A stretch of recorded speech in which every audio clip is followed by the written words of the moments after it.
नमस्कार दोस्तों, इस समय हम भदोही लोकसभा 78 इंडिया गठबंधन का कार्यक्रम के प्रांगण में उपस्थित हैं और हमसे जुड़ चुके हैं समाजवादी पार्टी के मीडिया प्रभारी धर्मेंद्र मिश्रा जी।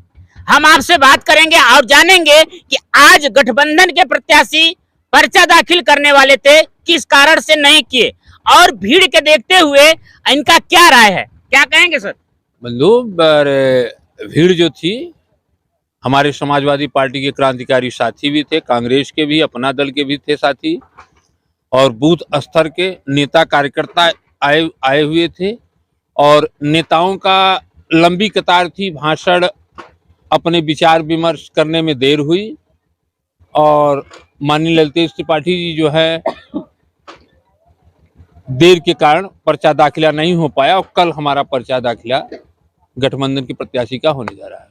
क्या कहेंगे सर? जैसे कहीं कहीं देखा जा रहा है प्रतापपुर हड़िया में बीजेपी का पुरजोर विरोध हो रहा है और उसको देखते हुए क्या कहेंगे, इंडिया गठबंधन के प्रत्याशी को कितना समर्थन मिल रहा है? इंडिया गठबंधन के प्रत्याशी को लोग अपने ताज बनाने जा रहे हैं। देश में महंगाई, भ्रष्टाचार, दुराचार इतना बढ़ गया है कि देश का नौजवान बेरोजगारी से झेल रहा है और झेलने के कारण आज इंडिया गठबंधन के प्रत्याशी ललितेश त्रिपाठी जैसा प्यारा प्रत्याशी, सब लोगों से मिलने वाला प्रत्याशी के साथ खड़े हैं।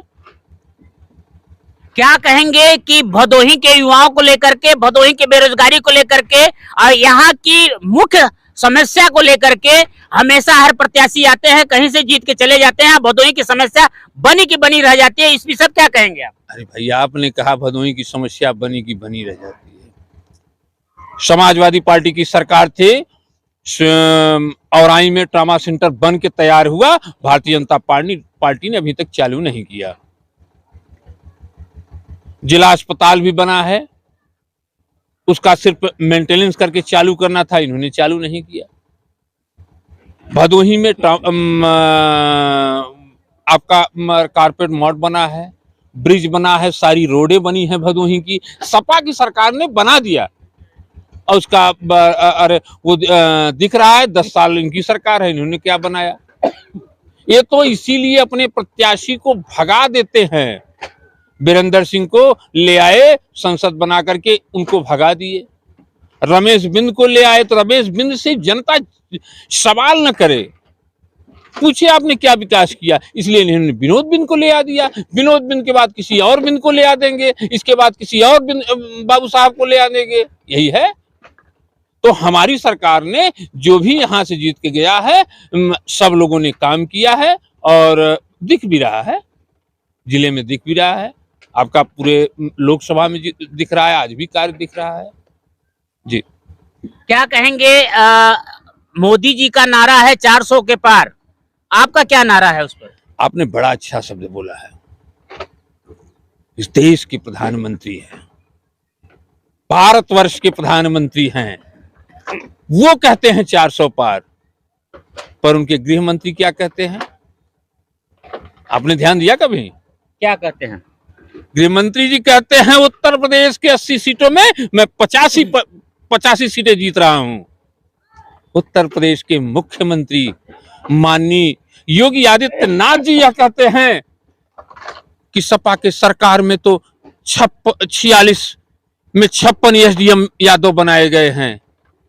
वैसे ही माननीय मोदी जी देश के प्रधानमंत्री भी होंगे कि उनका गृह मंत्री, उनका मुख्यमंत्री जब ऐसे भाषण देता होगा 46 में 56 और 80 में 85 सीट जीतने की भाषा जब उनका गृह मंत्री बोलता होगा, तो माननीय प्रधानमंत्री मोदी जी भी वैसे ही बोलते होंगे 400 के पार। 400 के पार बोलने वाले देश के प्रधानमंत्री मोदी जी, कभी उन्होंने अपने ध्यान नहीं दिया। महिलाओं का शक्तिकरण की बात करते हैं, सनातन धर्म की बात करते हैं, हिंदू धर्म की बात करते हैं, भगवान राम की बात करते हैं, भगवान शंकर की बात करते हैं, पर उन्हें यह ध्यान नहीं आया जिस औरत के मांग में सिंदूर पहनाया है, जिस औरत के मांग में मंगलसूत्र बांधा है, वो औरत कहां है?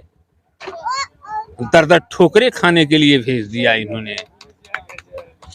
ये देश के प्रधानमंत्री हैं कि अपने बीवी को दर-दर ठोकर खाने के लिए भेज दिया है। अब वो कहते हैं 400 पार।